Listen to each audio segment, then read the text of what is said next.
there's kids here, there's a lot of you that are not letting me see who you are. And y'all, I just took a shower like 2 hours ago, right before my last Zoom, so I'm all cool with that. I get it.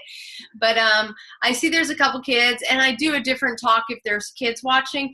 Not a huge different talk, but it's a different talk because I don't want to introduce a topic that maybe you don't want to have to bring up with your children because Miss Michelle brought it up, and now you got to deal with it. So I see a couple kids, so I'm just going to go ahead and do the same talk that I just did, the last thing. And I'm going to do a couple public Zooms later that I'm going to host myself, that I'm going to do purposely later in the evenings and let you know that they are for the consultant. So if you want to hear that more in-depth talk where you don't have to have conversations with your children maybe you didn't want to have yet, those are the ones that you can come to. So these are super kid friendly. So what I'm going to do is I'm going to tell you my story. I'm going to talk about who I am, how I became a Kane Miller Usborne Books and More author. When I'm done with that, it'll be about a half hour. Then we'll do questions. And kid questions are awesome, and adult questions. I love all your questions. Kids can totally feel free to chime in and ask me questions too. And then I'm going to read 4 of my books. So that's kind of be what it is. So if any kids that are watching, you know, it's pretty entertaining. I try and make it entertaining for kids too. But if you want to ask, if your kids want to kind of come back in a half hour to question time, that's totally cool too. Are you guys hearing me? I want to make sure. Somebody just wrote that they're not hearing anything. Okay, thumbs up if you're hearing me. Okay, so Jamie, I'm not sure what's going on, but everybody else can hear me. So hopefully you figure that out. So that's going to be the format, and it's been working pretty good so far. So one of the reasons I started doing this, you guys, is because the company is growing so exponentially and huge, which is amazing. But more and more I was finding out that people didn't know who I was, or that maybe they knew one of my books, but they didn't know that I had 6 books with this company. That's right, I have 6. So my first 2 books, I'm going to go through them in order, and of course they're all out of order because my last Zoom I just had. My first 2 books came out in 2011, and they were Dogs, Dogs, and Cats, Cats. After these 2 books in 2012 came Jonathan James and the What If Monster, probably my most well-known and best-selling book with the company. And then in 2013 was Bob is a Unicorn. And this is a very misunderstood book. Some people totally don't get this book at all. I can promise you after you finish this Zoom, not only will you get this book, you'll be able to sell this book, and you're going to want to sell the hardback. Promise. That is a promise. You see, even if it's not your favorite book, I still bet you'll know how to sell this really well, and you'll sell the hardback, all right? That's a promise. Watch. Wait till the end, though. You got to stick with me for that promise. In January 2015 came Dog and Mouse, and that's when I realized I was not a huge fan of mid-season releases, not because of any particular reason, except for that it messes with my school visits.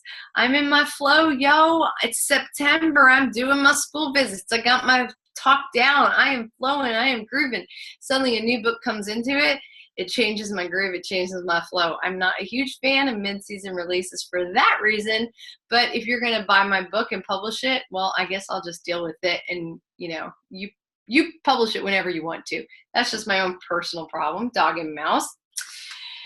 And after that was 2016 came Cordelia. And this girl's given Jonathan James a run for her money, as any strong young woman should do. And she's pretty much matching Jonathan James in sales. And I love that about our girl. And she came out last. Now, I did write a companion novel. It's an upper middle grade novel. And it is called, I refer to it for a long time as Beatrice, but the final name has been Cordelia and the Whale. This is the cover of that novel. This is not going to be a Kane Miller Usborne Books and More book. I did offer it to them, but they declined it, and so I'm self-publishing because I do want to tell this story. And that is the way of publishing, y'all. Sometimes they say yes, sometimes they say no. Some people think I have a contract with Kane Miller or Usborne. No, I do not. I do not have to sell any of my books to Usborne and Key Miller. I do it because I love this company so much. So every time I have a book idea, I offer it first to you guys. Kira tends to say yes. Thank you. But she happened to say no to this book, and that's fine. So I'm self-publishing it.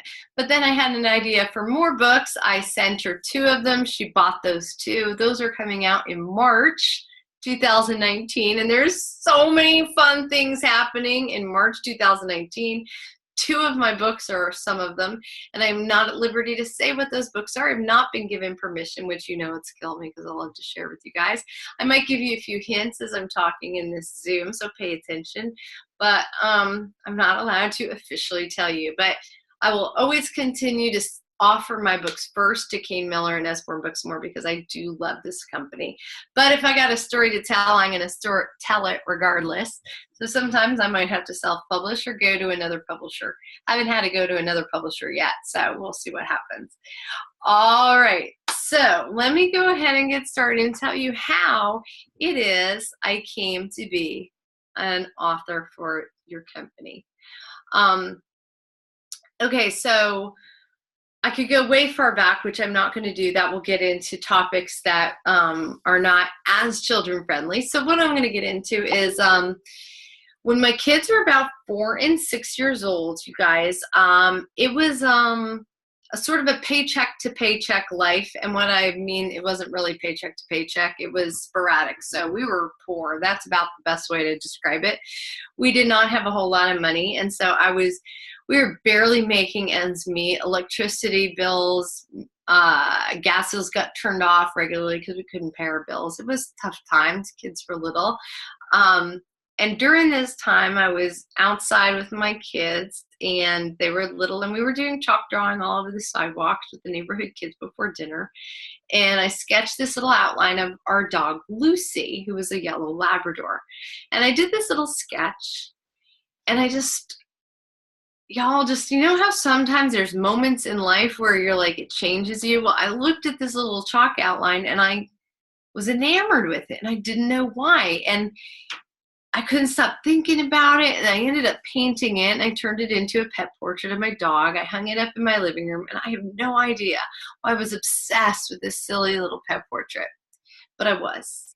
And friends came over, and they liked it. They asked me to paint their dog like that, and as the entrepreneur that I've always been since a kid, I always was like finding a way to make money. I was like, well, I'm going to buy my pet portraits? Okay.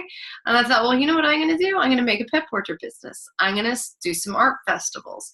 And I bought a cheapo sun tent, not even a festival tent, asked if I could be in this festival, which I could, scrounged together the entry fee to get in. I think it was something like $55. And it was in October as a fall festival, and I got in, and I hung all this art that I bought, all these canvases. I had no money, so I went to Big Lots, and I bought cheap canvas. I know, did you know Big Lots has art supplies? Yeah, they do. People with no money, you figure out all these ways to find cheap art supplies and stuff when you have to. So I found all these art supplies. I painted all these samples of pet portraits. I hung them all up, put it in a booth, and went to this festival and sat there. And people came in, and they loved this style of art I was doing. They're like, that's so cute, but then they left. And nobody was buying these paintings. And I thought, what is going on? And then somebody walked in and goes, well, I love these, but I'm not going to buy a painting that's not my dog. Like, will you paint my dog? And I'm like, yeah, that's, oh. And then I realized I wasn't communicating effectively. Told her, yeah, of course I can. Took a picture of her dog, ordered, she ordered for me. And after that, I got a canvas that I had in my car, and I painted a sign and said, commissions, I'll paint your pet, and hung that up. That made all the difference in the world. When people understood what I was doing, then they could buy from me. So I got all these orders. In that one weekend, I got 70 commissions, 70 orders for pet portraits. They were all 16 by 20 pet portraits. And it was October, and I promised every single person I would deliver it in time for Christmas present. 70 paintings. And I was doing a full-time graphic design. I had a full-time freelance job. So I was working 9 to 5, had my kids. y'all, but if I make a promise, I keep it. So what I was doing is I would get my kids up in the morning, get them off to school, go to my job, come home. The minute they got home, got their homework done, got them dinner, got them to bed. The second I got them to bed, I started painting. And I painted till about 2 or 3 every single morning. Weekends, I painted from 8 in the morning until 2 or 3 every night. I did that for 2 solid months. I delivered the very last pet portrait. Happened to be a bunny named Jack. It was purple background with white flowers. I still remember. It was raining and at a Starbucks, and I delivered that last pet portrait. And I delivered every single one. And that kind of gave me, and then I went on to do more and more pet portraits. I did it for about 8 years, doing graphic design and pet portraits, earning extra money from painting. And I sold about 800 pet portraits in that time. And what that did was it gave me a lot of confidence. And I realized if people would buy my art, well, maybe they would buy more. Because my big, giant, magic secret dream was to write and illustrate children's books. But I never really even said that out loud, that that's what I wanted to do. But now I had the confidence. And so I started researching, figuring out how you get published, a lot of research. And finally, I had made a book about dogs. And I started submitting that book. And I submitted it. It took about a year of rejections to get an agent. It took another 2 years of rejections. And so I got rejected for 3 years. I'm getting all these rejections. And I'm getting really down. And like, y'all, when you just get rejected constantly for 3 years, you start to think, well, maybe this just isn't what I'm supposed to do. Because I wasn't just haphazardly, like you guys, I'm talking about like almost every week I was getting rejected. I was hardcore submitting. I was trying my hardest. So I was getting a ton of rejections. And when you get that many rejections, eventually you have to ask yourself, well, maybe it's me. So I thought, well, maybe I should do something else. And at the time of all these rejections, I had started volunteering at Ronald McDonald House. And for you kids watching, Ronald McDonald House is a place that you go, your family goes if a kid is sick. And usually it's because they're really, really sick and they got to go to a special doctor far away. So the whole family can go stay. It's like a hotel, but it's like the super nicest hotel in the world. They feed you and they take care of you, and your family gets to be there while the kid is in the hospital. So I would go to Ronald McDonald House and I would volunteer to paint on Wednesday nights at 7 o'clock. And I'd be there for about an hour. And I would bring these wooden birdhouses that we would paint. I had to supply all this, and I didn't even have the money. I don't know how I did this, y'all. I didn't have the money for all these birdhouses. But I found out that people loved painting birdhouses. And I found out that when about 12 to 15 people get together on a big long table and they just paint, and they don't worry what it looks like, and they just have something to do, and they start to talk, and we all start to ask, where are you from, and where are you from? And nobody's talking about sickness, and nobody's talking about fear, and people are just painting happy things that people get to communicate, and they feel community, and they feel hope. And that's what I discovered with these birdhouses, and this is what I used to do, and I loved it. And so I'm on the way to Ronald McDonald House, and this is all a true story. What I'm about to tell you is not embellished, it's the truth. I'm on my way. I can visualize exactly where I was driving on the way to Ronald McDonald House when I get a phone call from my husband, who was at the time my boyfriend. And he called me up and he said, hey, what are you doing? I said, well, I'm on my way to Ronald McDonald House. And he's like, oh, that's so great. That's so great.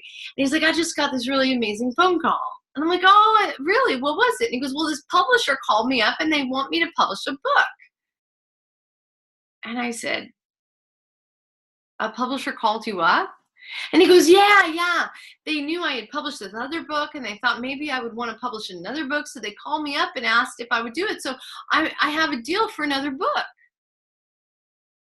And again, I'm like, blank. I'm like, wait, a publisher out of the blue called you up and offered you a book deal? And in that moment, he was like, oh, yeah, you've been trying to get a book deal for 3 years. yeah, maybe this was not the best way to handle this. And I was like, yeah, maybe not. I'm really happy for you. And I just hung up, y'all. I just hung up. I was jealous and I was angry and I was mad because you're allowed to feel your feelings, and that's how I felt. And I was not happy about that situation. And I was grumpy and mad, and I drove the rest of the way, and it got to Ronald McDonald House. I'm in a huge huff, and I'm huffing and I'm puffing and I'm mad and I'm angry, and life's not fair. And when's it my turn? Oh my gosh. And I'm getting angrier and angrier. And I look out the window of my car and I see the logo of Ronald McDonald House. And the logo of Ronald McDonald House is a simple heart. That's all it is. And I took a deep breath and I got right with my soul. And I thought, Michelle, your time will come if it's meant to be, and you better get right with yourself, because you're about to walk into a building where people need hope, where people are dealing with a kind of anguish that you don't know, and maybe if you're lucky enough, will never know. And you get right with yourself. Because if it's meant to be, it will happen, but it is not meant to be right now. So you get over yourself and deal with it. And I'm telling y'all, I did. I didn't pretend to get right with myself. I got right with myself and I prioritized what I was about to do. And I thanked my lucky stars for everything in my life that was right and good. And I said, let me go give these people a moment of joy and happiness and let them forget their issues for just an hour, right? So I really did that. This is a true story. And so right before I'm about to go inside, and I'm like, you know what? I am grateful. I'm grateful. I'm grateful. I checked my phone because I didn't take my phone inside, and I checked my emails one last time because I'm obsessed. I'm addicted to my phone. I checked my emails one last time, and no joke, right at that moment, right before I was about to go in to Ronald McDonald House, after I had righted my soul with the world, I got an email from my agent in that moment that said, Kira Lynn of Keen Miller absolutely loves your book, Dogs, Dogs, and she wants to buy Cats, Cats. She wants a 2-book deal. No joke, y'all. That is exactly how it happened. 1 week later, I was sent the contract. I had a 2-book deal. And then this is not even a joke. This is the rest of the story. So I have to go back for the rest of this story 6 years earlier. 6 years earlier, y'all, I didn't have any extra money, not an extra cent to my name. And I loved going into bookstores, and I would read stacks and stacks of picture books and not buy a single one because I did not have the money.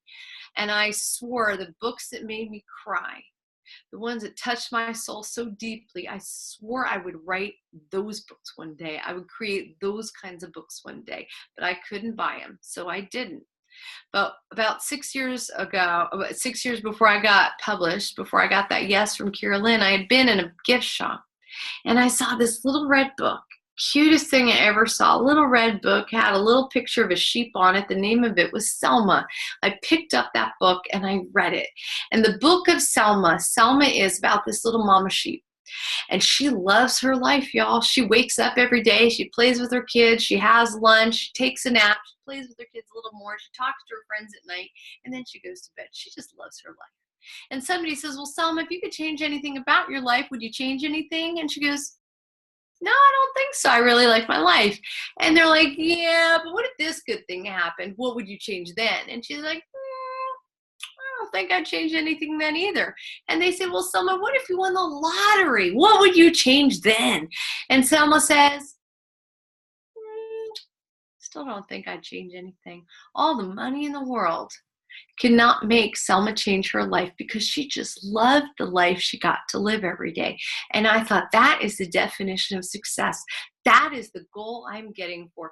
When I get to a place where I get to wake up every day, even on my bad days, even on my hard days, even on the days things go wrong, when I love who I get to be, that is when I know I have been successful in what I want to do in my life. So I paid $6.99 and bought that $7 book, which I didn't have. And I guarantee I probably didn't have gas money later that week, but I bought that book and I carried it around in my purse for 6 years. 6 years, it was always in my purse. And after Carolyn and Kane Miller said yes to dogs, dogs, and cats, cats, I'm scrolling through scrolling through their kanemiller.com website, looking who is this publisher that said yes to my books. Because when somebody offers you a book deal, you don't peruse it, you don't think about it, you just say yes. You research them later. So I'm researching Kane Miller, and I'm looking through their website, and I go, oh, they're the Everybody Poops people. Dude, that's awesome. My family will totally make fun of me. Oh, you're the Everybody Poops person. Like, I'm like, awesome, Everybody Poops. Like, that's well known. Everybody knows that. Yay, it's a decent publisher, right? So then I keep scrolling, looking through all these other books, and all of a sudden I get to the S's, and boom, on the screen, suddenly I'm looking at the cover of Selma. And I reach into my purse. It is on the back of my chair I am sitting on. I reach down, I pull it out of my purse. I look at the book, I look at the screen, I look at the book, I look at the screen. I flip over the book to see the name of the publisher that in 6 years I had never even noticed. And it says Kane Miller. If that is not magic, y'all, I do not know what is.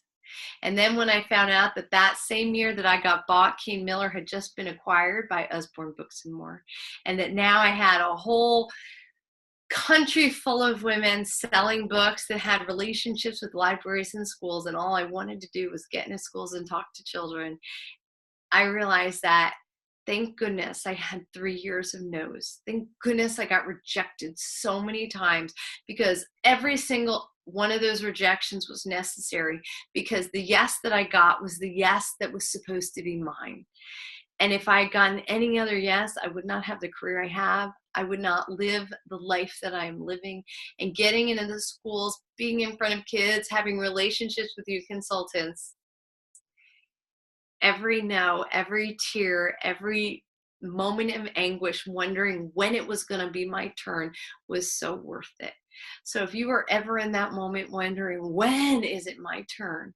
You hang in there and believe that the universe and life and the world it is happening for you. It is not happening to you. You hang in there, because it is all happening for you. And when you trust in that, well, then you get to be Selma, and it's pretty awesome. So that is really, and I didn't even make any of that up. Could you imagine if I did make stuff up? I'm like, and then I got a trip to the moon. But no, it's all a true story. It's all a true story. Look up Selma.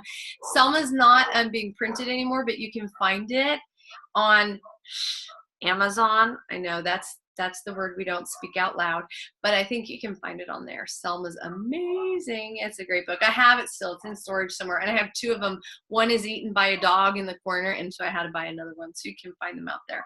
So that is the story, how I got to be here, how I got to be a consultant. I started going to regionals, talking to consultants. I started going into schools, school visits. Some people ask me, how's that work? I book a week at a time with a consultant, and I will go anywhere from 8 to 10 schools in a week, because that's how we cut down costs for the schools.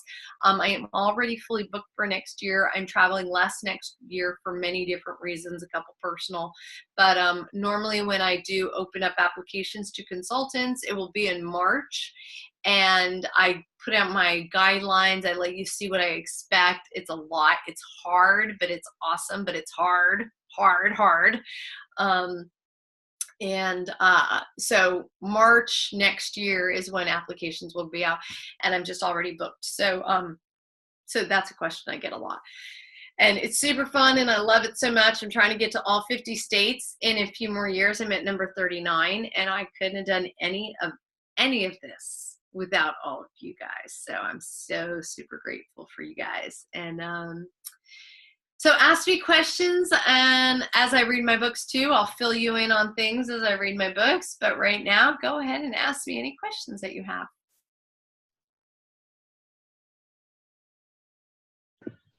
Now, Tennessee, yeah, I've been to Memphis, and I go back all the time to places, and I can always fit in a single school, but the problem with single schools, and If you happen to have a school that has like crazy money, some of them do, what it takes is a school that will pay for my day rate, my airline, which can be pricey from Pensacola, and my hotel. And to go out for one single school, you guys, it ends up being close to $2,000 or more. I mean, I went out for $2,500 to a school in California, but this school was like surrounded by billion-dollar houses. Like, they were like, okay. But I went for like literally one day and they could pay for it. So if you happen to have a school that can pay, most schools don't have that. Most schools don't have that. But I guess if you have a school that's willing to pay, yeah, I'll come and we can fit it in. But in general, I normally charge a half day of $450, which is way more affordable for a school to do. So that's what we do for single schools. And Tennessee, and I can drive out there. So what inspires me now? Everything. You guys, I'm constantly inspired by everything around me.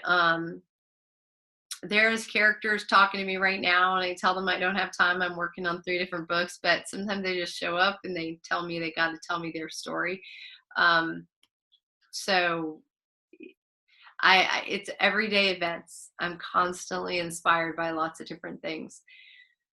You want to know about the fork, the knife, and the spoon behind me? Okay, so this is Herman, and this is Flora. This is Alfred, and this is my chopping knife. I always forget his name. I want to say Chad, but that's not Chad, because he reminds me of like a frat boy. So I always think of him as Chad. But this is about a story, Herman, who he loves to spread love, and it's a big message book. And I read it. You can find Herman's story on Storytime if you go to YouTube. I do Storytime live every single week on Wednesdays at 7:30. There's some on my author page, but I've been doing a lot on Facebook lately. I've moved it over to Facebook Live. So if you go to Facebook, my page is Michelle Nelson-Schmidt. You can hear Herman's story. And it's a big message book. It's like his whole purpose in life is that he spreads love. He does the things in the kitchen that make people happy. And one day he loses his purpose. And the whole book is about what do we do when the thing that we think we're meant to do, the thing that we are sure we are here on this earth for, is taken away. And suddenly we are left without purpose. We don't know who we are, and we are lost. And what do we do then? And that's what that book is about. And it's a pretty big message book, and I love Herman. And somebody asked in the last Zoom, why haven't I submitted that yet? And that is because I'm scared. Because I love Herman so much, and you're not supposed to fall in love with your characters so much before you submit them because they can get changed. But I'm so in love with Herman. I'm so in love with that book, and I cannot handle him getting rejected. So I'm not sure, and I will submit him first to Kira, but it could get rejected, and I just can't handle that right now because I haven't separated enough from him to be able to have him be rejected right now. Eventually I will, though. Eventually it will be Herman's turn and I will submit. So that's his story. What is the process medium for my illustration? My illustrations are always, I sketch everything out first on paper. I work every page out with a sketch. Finally, then I work the fine sketch out. And so that's a very detailed sketch using references and source material. And then once the sketch is finally a tight sketch, then I either transfer that or do that. I use it on illustration paper. Usually it's a cold press illustration paper. I sketch it out and I paint on cold press illustration paper with acrylic. And that is normally my process. My new books, and I mail all those acrylic paintings to Keen Miller. They photograph them, and that's how my books are. I usually do everything by hand. Now, these 2 new books that I'm working on, which I can't say exactly what they are, I'm doing a I don't know what the word is. I'm doing partial illustration, partial computer illustration. So I'm sketching, I'm doing all the outlines, I'm doing all the outlines by hand, and then I'm colorizing those black and white outlines in illustrators. So I'm creating them into vector art. So they're hand-drawn illustrations that then I scan in, create to vector art, and then I color in Illustrator. And I'm doing that for a couple different reasons. It's somewhat for color control, as well as time, that I can do these much, much quicker by not having them all be hand-painted illustrations. So my illustration style, actually, as simple as it looks, it's very, very time consuming because it's many layers of thin paint.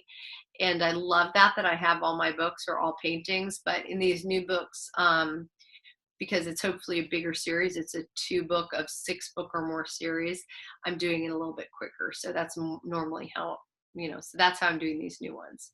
Did you excel in English, writing, grammar in school? I've thought about writing. Okay, so English, writing, and grammar in high school, I excelled. Yes, I was in AP English class. I got a 5 on my AP English literature. This is important that I'm saying that.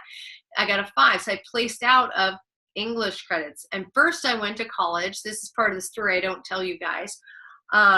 But I will. I'm going to do some public Zooms where you can hear my whole story.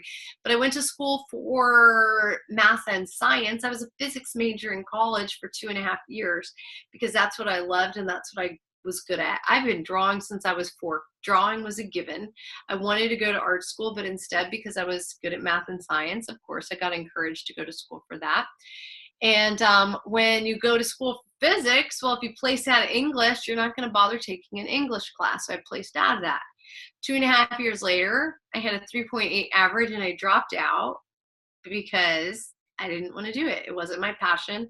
And I told my parents I was going to art school. They were furious with me, as you can imagine, as I would way more understand now that I have college-age children. And I declared I was going to art school. So my parents said, the heck you are. I don't know if kids are still watching, but they didn't say heck. And they said, if you're going to do that, we're not supporting you. You can't live at home. We're not helping you at all. And so I had to move out. I got 3 jobs, put myself through art college. Well, and if you go to art college, guess what? You don't need English either. So I placed out of English for that too. So the last English class I ever had was in high school.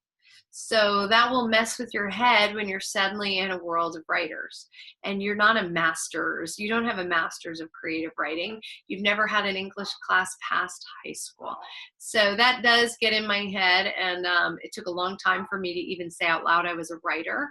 I will often refer to myself much more as a storyteller than a writer because it seems like I cheated a little bit. But I work super hard at my craft. And I sometimes pay a lot of money for workshops to learn more. But something Kira Lynn said to me that has resonated, and I've always tried to remember, she said, be careful going to workshops and paying for classes to teach you how to do something that you naturally already know how to do. So I worked very hard, and I trust editors. I trust copy editors, because they are very skilled at their job, and I trust that I am very skilled at my job, and I let them help me by being very good at their job. So I pay editors. Like with Cordelia and the Whale, I am paying an editor a lot of money because I didn't go to college for it. So there's things that I do not know. So let's see. Okay, are the new books coming, new characters, or a sequel? I'm not allowed to answer that. You might hear some little details when I start reading a book. I might give you some hints. Will you be doing your Storytime Live on Wednesdays all summer? Oh yeah, I don't miss Storytime Live in the summer. I don't. I've even done it on vacations. I try very hard never to miss Storytime Live. The only time I almost ever miss is when I'm traveling and I just can't get to my phone. I love Storytime Live, and kids count on it. And kids are my most important thing in the world. I don't want to let them down, so I almost never miss story time. The age range for the new series, I guess I could tell you that. That'll give you a giant hint. But it's a question. It's valid. Let's just not put it on Facebook, y'all. The age range, I suppose, would be 0 to 3 years old.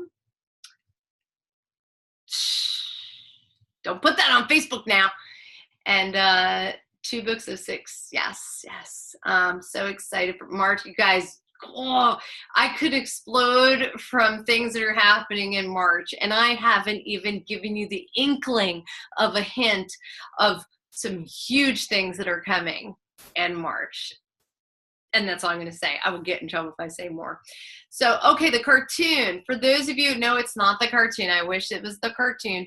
So for those of you that don't know, a couple years ago, 2 years ago, I did a Kickstarter fundraiser to raise money for a pilot for Jonathan James and the What If Monster cartoon. And I raised that money. I put $20,000 of my own money in addition to what we raised. It is being shopped around. Right now, it's being shopped around in LA. There's some major players that have seen it. But what I've come to realize is animation is ridiculously expensive. And you basically, it has to be somebody falls in love with it that has the money to help, because it's so expensive. I absolutely believe the right person will see it. One of the reasons I wanted to make this into a cartoon, and every once in a while, I know that Kane Miller and Usborne Books and More, one of your big things is you're not commercial, but this is not about being commercial. This is about helping children. And you guys, Jonathan James and the What If Monster, I have so many stories about how this book has helped so many kids in such powerful ways.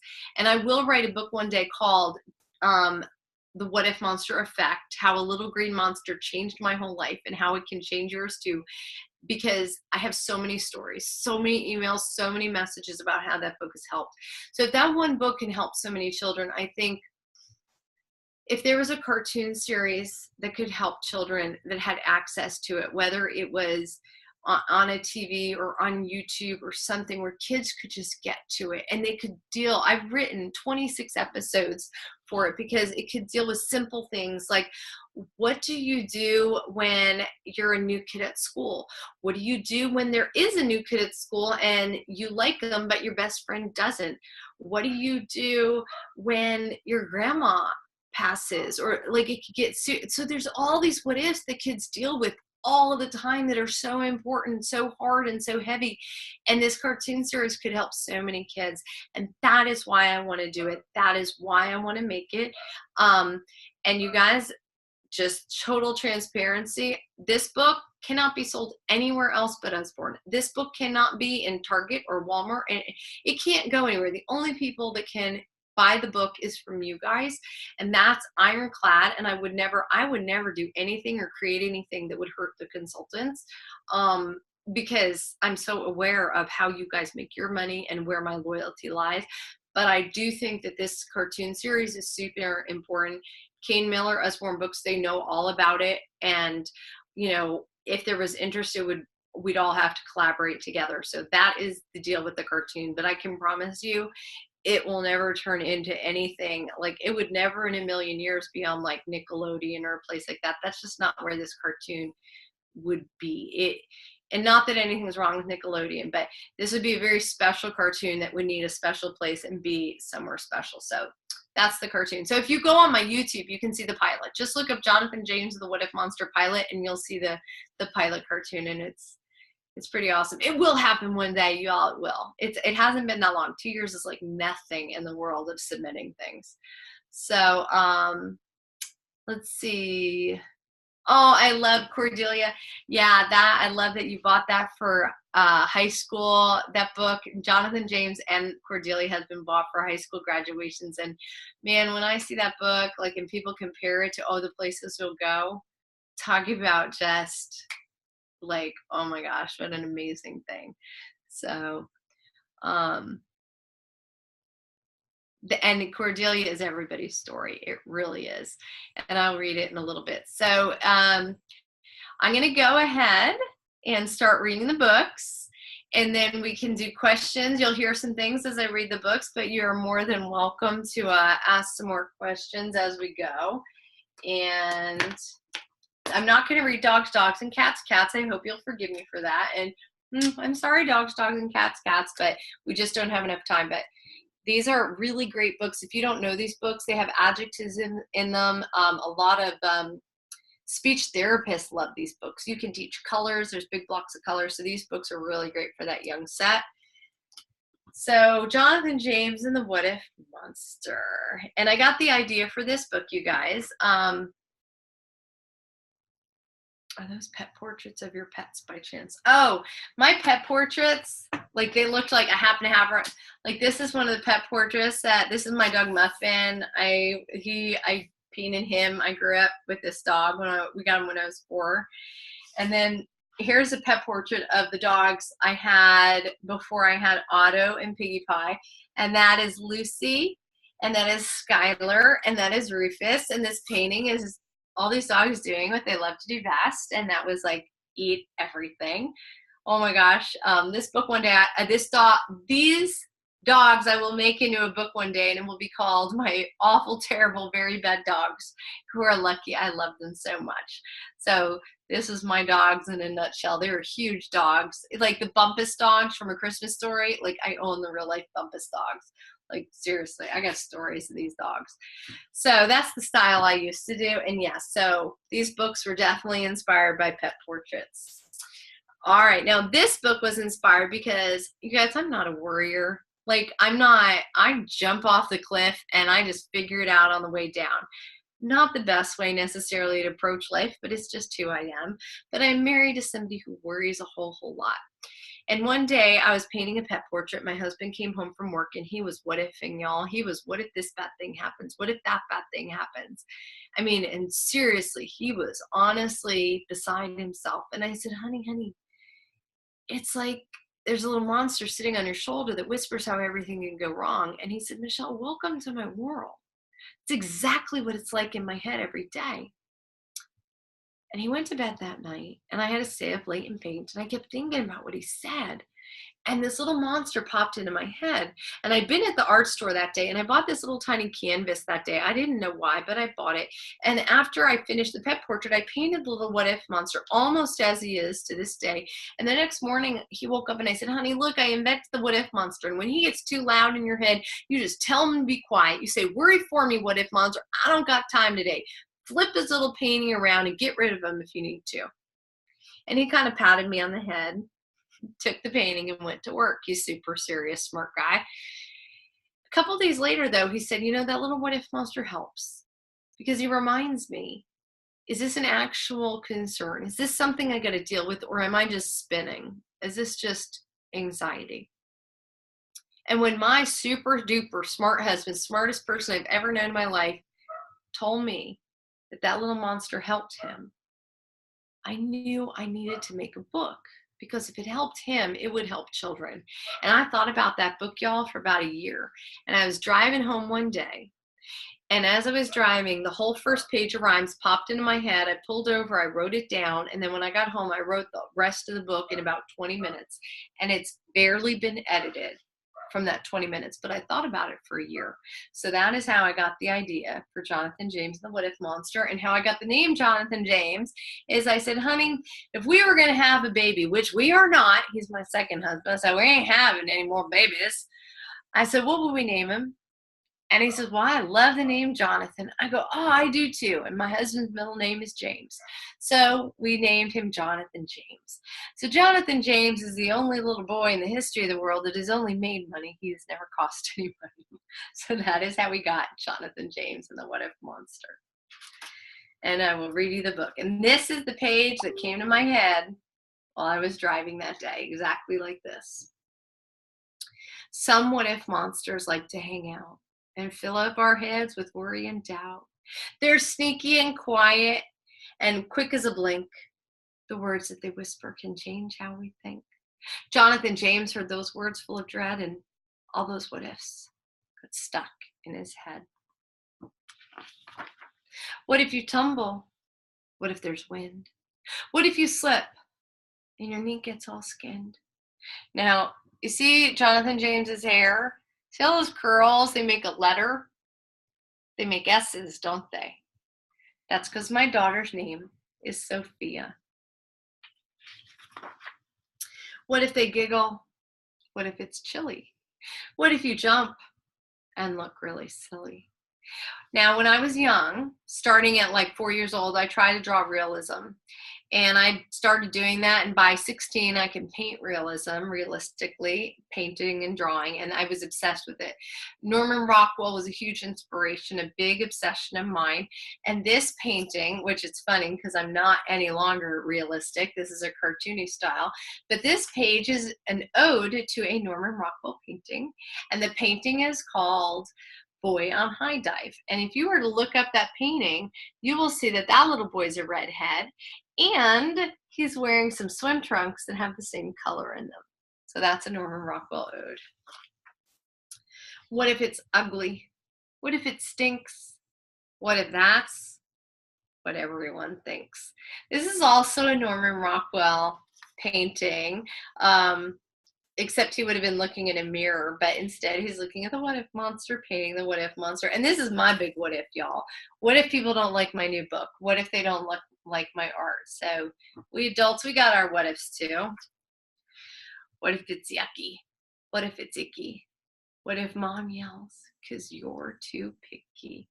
Now, my son was a super duper picky eater. He would have never in a million years eaten something called shrimp scampi. Ew, green stuff on it, mom, gross. And he was super picky. Like, he kind of survived most of his childhood with hot dogs, Pop-Tarts, and scrambled eggs. And y'all, the hot dogs my kid ate, like, we had no money. I mean, it was cheapo hot dogs. But my son just graduated college, y'all, so I didn't ruin his brain. So hey, any of you non-organic, non-crunchy moms, it's just like you survive, and if your kid eats the hot dog, we're all, yay, he ate. My kid lived. He's okay. He graduated college. What if it's dark? What if it's scary? What if there's something giant and hairy? Now, that pet portrait is the original one. That's the one I painted that first time, that chalk outline.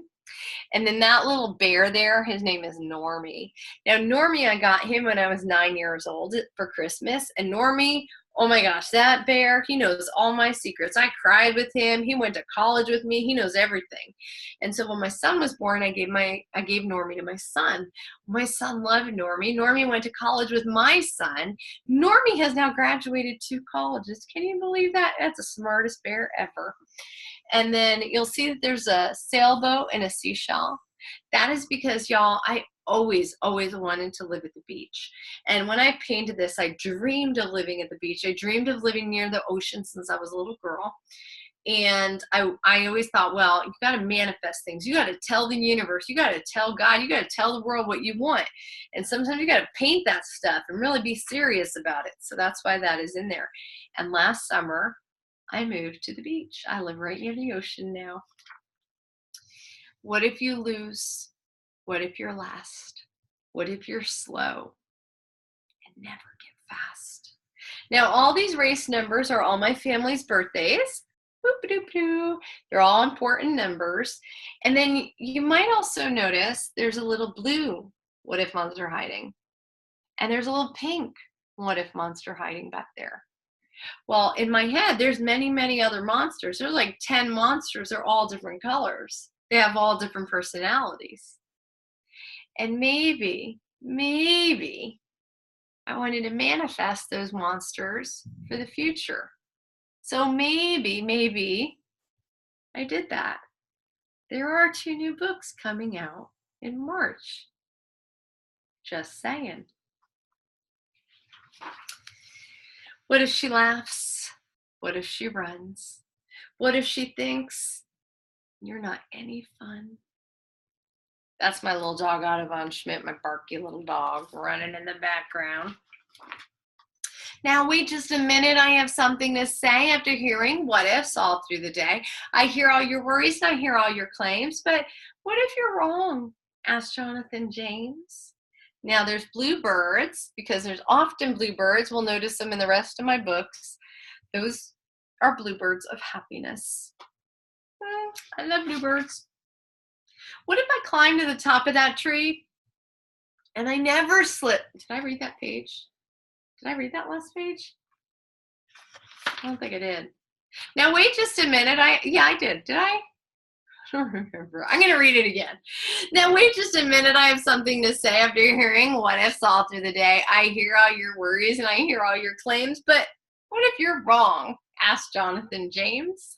That's the problem of doing 2 Zooms in a row. I'm like, did I read that? I don't know. Did I? Did I tell them that? What if I climb to the top of that tree and I never slip or skin up a knee? And what if I jump right into that pool and everyone thinks I look really cool? And what if baseball is nothing but fun and I end up hitting a triple home run? And what if my drawing goes up on the wall and everyone thinks it's the best one of all? And what if I taste some of that food and it puts my mouth in a really good mood? And what if I run in a really big race and I have a great time, no matter what place? And what if I sleep and have the best dream that monsters are sweeter than they all seem? And what if the chance I take in the end is just how I find my very best friend? So we all have to take our chances, you guys. And so the easiest thing is you make friends with the what if monster, because when you can give him all your bad worries and what ifs, you clear all those bad what ifs out of your brain and you can concentrate on the good ones.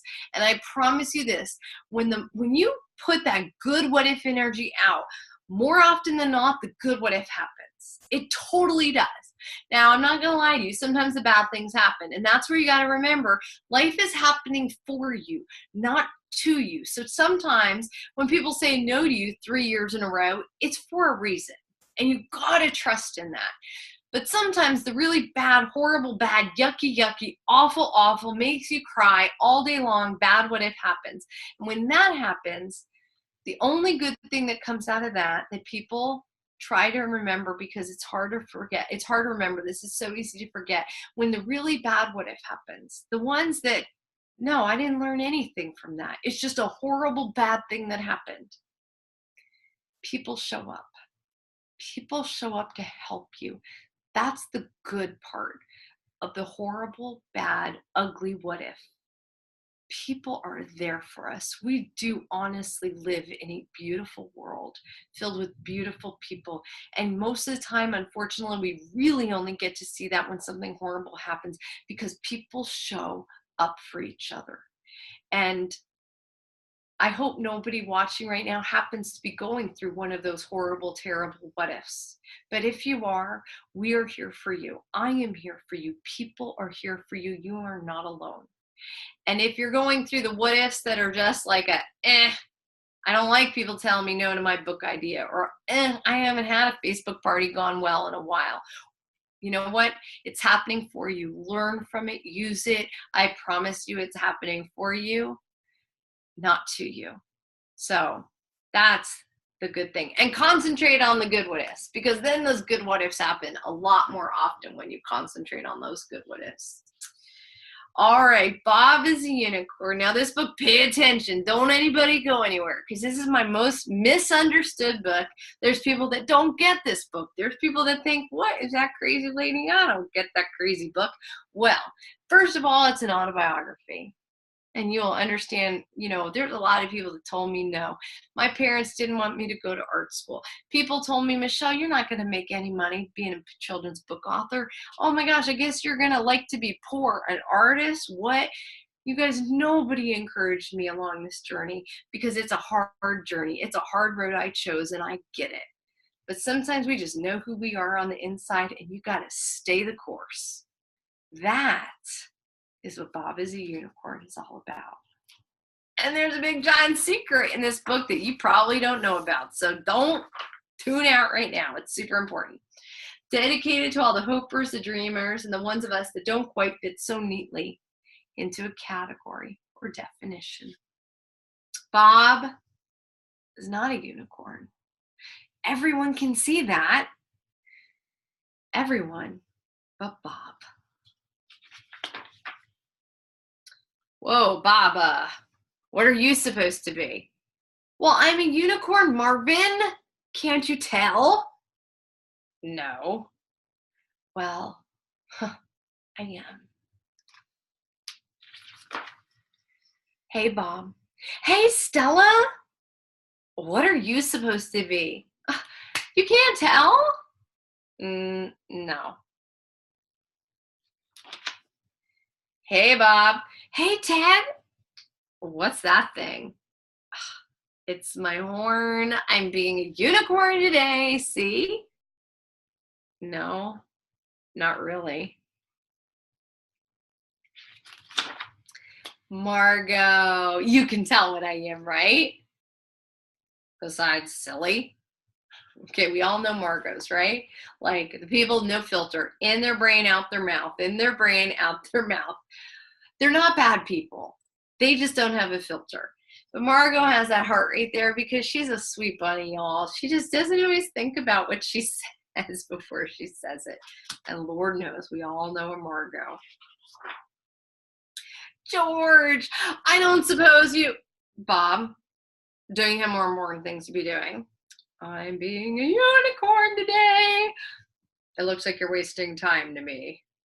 Now, I get it. The world needs Georges. Georges make the world go round. They do. But geez, lighten up every once in a while, George. It's okay to play sometimes. Henry, look at me. Guess what I am? Mom, I've been up since the crack of dawn. Like I had to do my CrossFit, then I ran 9 miles, and then I worked all day, and then blah, blah, blah. Like we all know a Henry. We get it. You're busy. You do everything. You get your smoothie in. You get it. We all know Henrys. Hi, Francis. Can you guess what I am? I'm too old to play games, Bob. Why don't you just go ahead and tell me what you are? I've got other things to do, and get off of my lawn while you're at it. Okay, Francis. Never mind. Curmudgeonly tortoise. Hi, Larry. What are you doing? Working, Bob. I'm working. Say, what are you doing? What's going on there? Oh, I'm playing it. So you know what, Bob? I'm really kind of busy. Some of us have real jobs. Some of us have bills to pay. The lights don't just stay on magically, Bob. Gas companies don't take sparkles and magic, Bob. Bye, Larry. Larry might be very loosely or very closely based on my husband.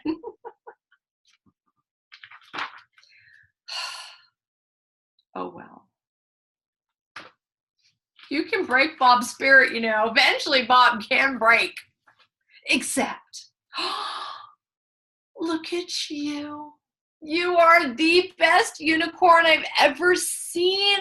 Look at your mane. Look at your horn. Oh, Bob, look at your sparkles. They are fabulous.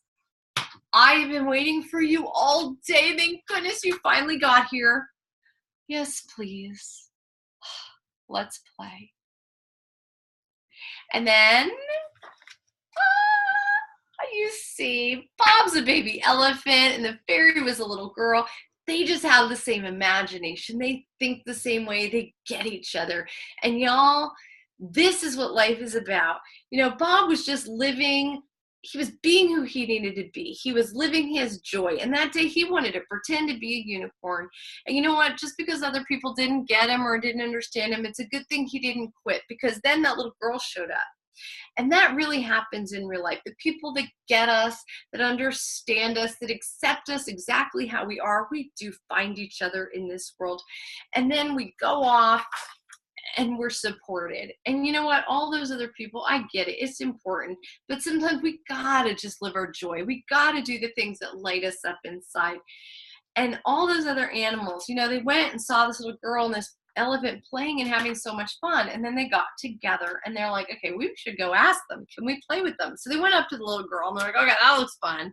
And Bob's like, yeah, it's totally fun. And all the animals like, okay, can we play pretend too? And all the animals got together. This is the dust jacket on the hardback of Bob is a Unicorn. And there's a secret poster inside.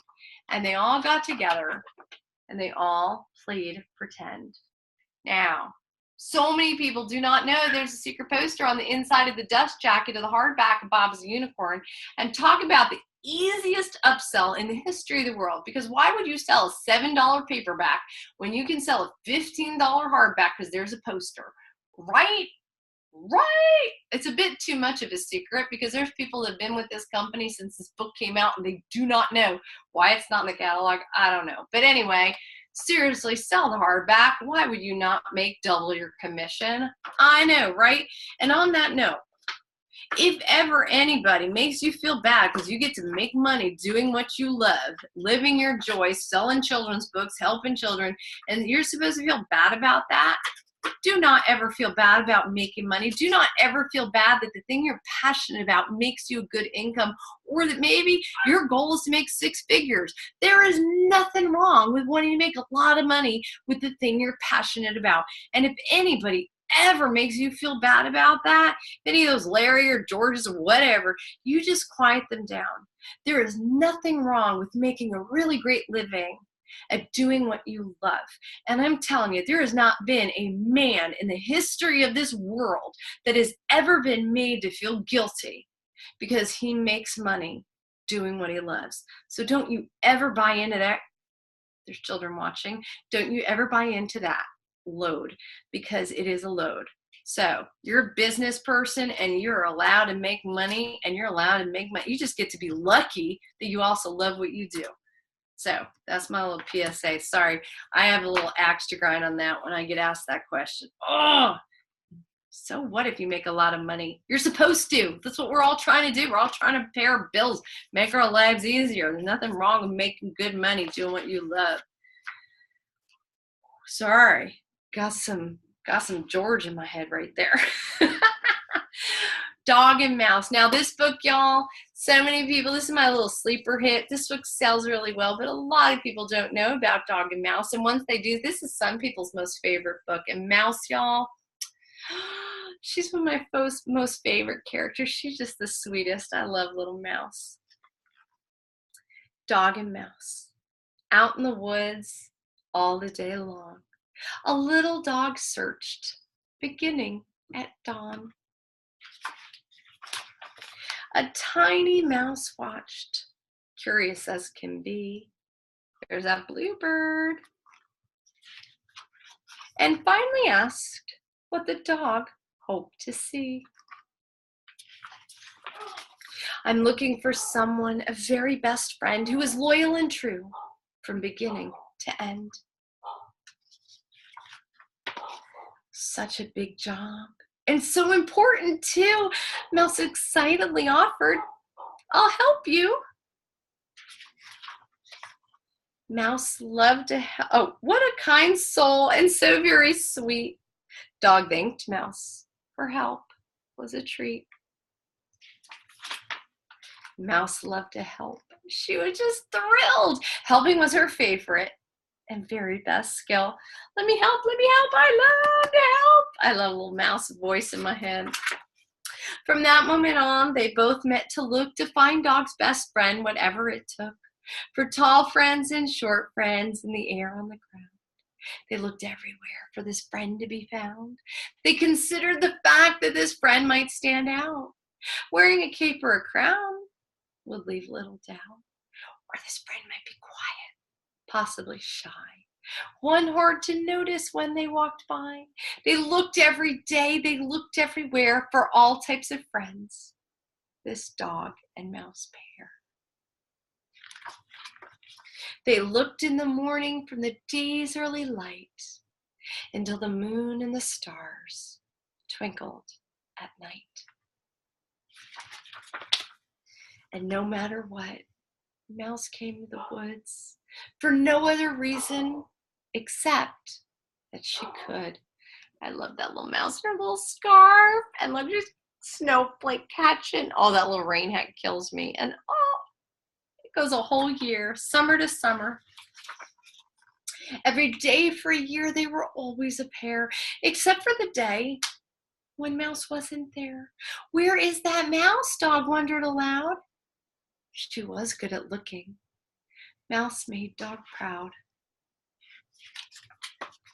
Dog thought of the ways that Mouse made her laugh, the moments they shared as time quickly passed. They'd smiled and played, their days filled with fun, because that dear Mouse always would come. Dog soon realized just how much that she cared the more the time passed without that mouse there. So Dog set off to find Mouse. But then wait, that mouse, she showed up. She was just late. Sorry, Dog, sorry, I was getting us treats. Sorry, I'm late, here I am.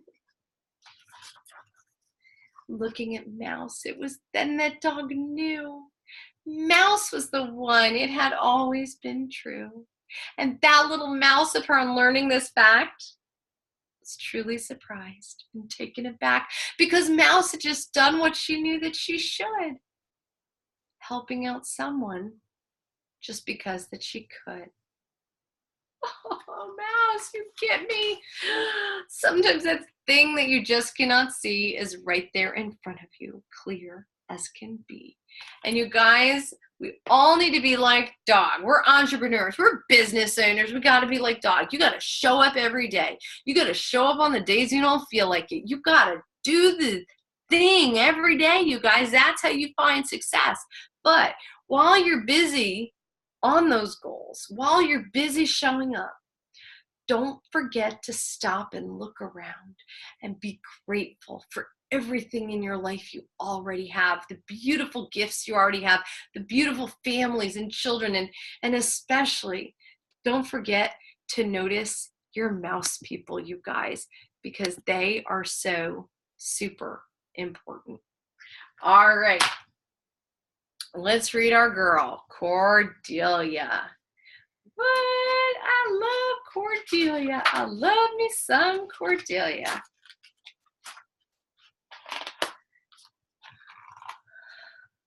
Cordelia. Cordelia could fly along with the breeze. What seemed impossible, she did with ease. The deeper her courage and confidence grew, the higher she went, the higher she flew. From the top of her head to the tips of her toes, the more she believed, the more that she rose. Cordelia could fly. She always just knew. This faith in herself was how it was true. When she trusted her heart and trusted it whole, she could sing with the birds, songs filling her soul. Here's those bluebirds, y'all. From up overhead, the earth sparkled and gleamed. A world filled with friends, with magic and dreams. Up in the sky, she would make the moon smile, dance with the stars, and laugh all the while. Cordelia's world was vivid, colored, and bright. Joy filled her days. Beauty filled her nights. Her happiness was endless. Her delight only grew until the day others doubted she flew. They didn't see her sing and play. They didn't see her fly. No one would believe her. They didn't even try. She used lots of ways, as many as she could find, to explain what was possible, but no one changed their mind. No one seemed to listen, and no one seemed to care when Cordelia explained how she flew up in the air. They said that she was silly. They said that she was wrong. They made Cordelia doubt who she'd been all along. As their words filled her head, her heart began to sink. Does who you are depend on what other people think? So Cordelia stopped doing the thing that she loved, the thing that made her happy, that made her who she was. She didn't fly and sing with the birds in the trees, no twirling, spinning, smiling, no gliding on the breeze. She didn't wish good morning to the whale in salty air as the sun warmed her skin and the wind blew her hair. She didn't visit the moon to try to make him grin or play games with the stars, seeing who would win. Cordelia began to walk in an ordinary way, like everybody else, on an ordinary day. As the days passed, Cordelia stayed on the ground.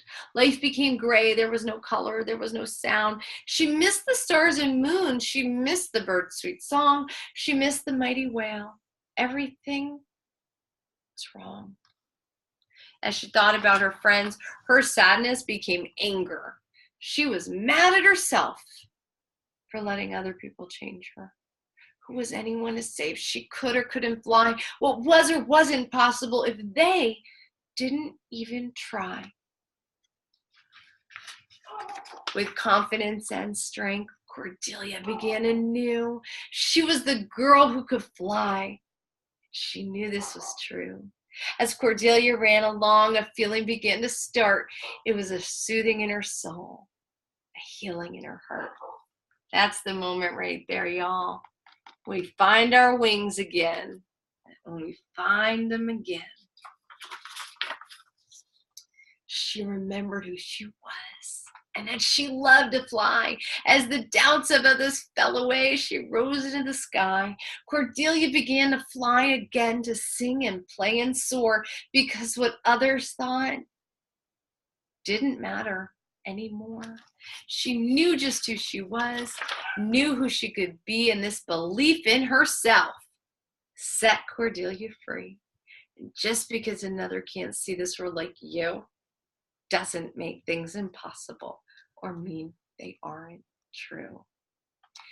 And you guys, I want to thank you for giving me an hour and 15 minutes of your time in this day and age. That is a lifetime. Like, I know we don't have time, and it is such a privilege that you gave this time to me. And I saw how many people hung in there for the whole time. Oh my gosh, this was such a great turnout. And first of all, I just want to say thank you so much. If I've given you tools tonight to help you sell my books for that person that needs it, I am so grateful for that. But even if you never sell any of my books ever again, as long as you keep selling books, as long as you keep getting books into the hands of children or adults that need it, you are changing this world. You matter. What you do matters so much. And I could not be more grateful that you do that, whether it's for me or any other author, illustrator out there, because it really changes lives. Books change lives. So thank you from the bottom of my heart for doing what you do.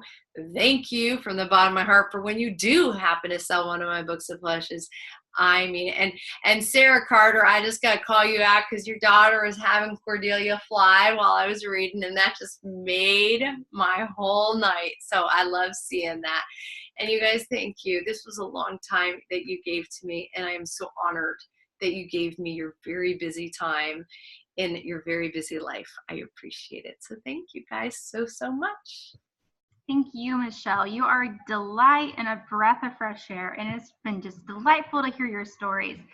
I did want to remind you, could you share our secret word with everyone for our drawing? I know, and only 2 people dropped out. I think it was at 42 is the high that I see. But so, okay, there's a secret word that you're entered into prize. I chose the secret word. And the secret word, and this has nothing to do with anything. There's no message, but I chose narwhal. Narwhal is the secret word. I love it. I love it. Thank you so much for your time tonight, Michelle. All right. Thank you. I love seeing all your faces. Thank you, guys. Thank you. Have a great night. Bye, everyone. Bye, guys.